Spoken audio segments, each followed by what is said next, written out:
एक बार एक किसान भगवान से बहुत नाराज़ हो गया। किसान बहुत मेहनती था। बहुत मेहनत से वह खेतों में अनाज उगाता, उसकी देखभाल करता, पर अक्सर उसकी फसल खराब हो जाती। कभी सूखा पड़ जाता, कभी बाढ़ आ जाती, कभी तेज धूप तो कभी आंधी। कोई न कोई कारण बन ही जाता था कि उसकी फसल खराब हो जाती। एक दिन वह किसान गुस्से में आसमान की ओर देखकर भगवान से कहा, हे ईश्वर, आपको लोग सर्वज्ञाता मानते हैं कि आप सब जानते हैं। कहते हैं कि आपकी इच्छा के बिना कोई पत्ता भी नहीं हिलता, पर मुझे तो लगता है कि आप छोटी सी बात भी नहीं जानते। आपको तो ये भी नहीं पता कि खेती बाड़ी कैसे करते हैं। अगर आप जानते होते तो हर समय जो बाढ़, आंधी, तूफान आते हैं वो कभी नहीं आते। आप नहीं जानते कि कितना नुकसान उठाना पड़ता है हम किसानों को। यदि आप मेरे हाथ में यह शक्ति दे दें कि जैसे मैं चाहूँ वैसा मौसम कर दूँ, तो फिर आप देखना अनाज के मैं भंडार लगा दूंगा। भगवान इस किसान की बातें सुनकर मुस्कुरा रहे थे और वह किसान के सामने प्रकट होकर बोले, मैं आज से तुम्हें यह शक्ति देता हूँ कि तुम अपने खेतों पर तुम्हारी जैसी इच्छा हो तुम वैसा मौसम कर दोगे। मैं बिल्कुल भी दखल नहीं दूंगा, तुम्हारी इच्छा से सब कुछ होगा। यह सुनकर किसान बहुत खुश हो गया। किसान ने गेहूं की फसल अपनी खेतों में लगाई। जब उसे लगा खेतों में धूप चाहिए तो खेतों में धूप मिले, जब पानी बरसना चाहिए तभी पानी बरसा, जितनी ओस चाहिए गेहूं को पकने में उतनी ओस मिला।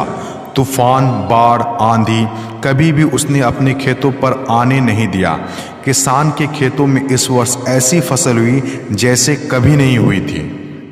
हरी भरी लहलहाती फसल को देखकर किसान मन ही मन बहुत खुश हो गया और सोचने लगा, अब सबूतों के साथ दिखाऊंगा भगवान को कि इसे कहते हैं शक्ति का सही उपयोग। मेरी सफलता को देखकर उन्हें अपनी नियम जरूर बदलने पड़ेंगे।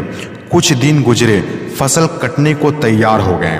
किसान बहुत उत्सुकता के साथ फसल को काटने लगा, पर जैसे ही उसकी नज़र गेहूं की बालियों पर गया तो उसने अपना सिर पीटने लगा और रोने चिल्लाने लगा। गेहूं की बाली के अंदर गेहूं का दाना नहीं था, सारी बालियां अंदर से खाली थी। किसान बहुत दुखी हो गया। उसने भगवान को रोते हुए फिर पुकारा, हे ईश्वर, तुमने मेरे साथ ये क्या किया? क्या तुमने मुझे कोई सजा दी? भगवान बोले, ये तो होना ही था। तुमने पौधे को संघर्ष करने का मौका ही कहाँ दिया? ना तो तुमने उन्हें आंधियों से जूझने दिया, ना तेज बारिश को सहने दिया और ना ही धूप में तपने दिया।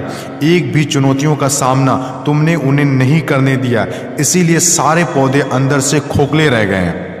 जब आंधी, तूफान, तेज बारिश और धूप पड़ती तभी ये पौधे अपने अस्तित्व को बचाने के लिए संघर्ष करते हैं, और इसी संघर्ष से एक बल पैदा होता जिसमें शक्ति होती, ऊर्जा होती, और यही ऊर्जा गेहूं के दाने बनते। तुमने उन्हें कठिन परिश्रमों से गुजरने ही नहीं दिया जहां उनके अस्तित्व का जन्म होता।